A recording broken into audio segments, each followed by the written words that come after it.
Zbyszek Gucwa, organizacja Świebodzkiego Biegu Muflona.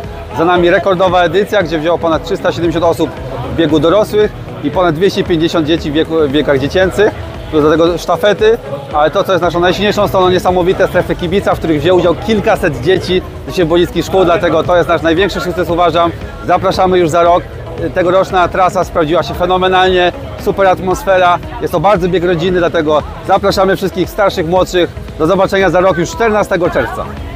Wspaniałe strefy kibica, rodzinna atmosfera, to jest to, co łączy dzisiaj wszystkich biegaczy w Świebodzicach.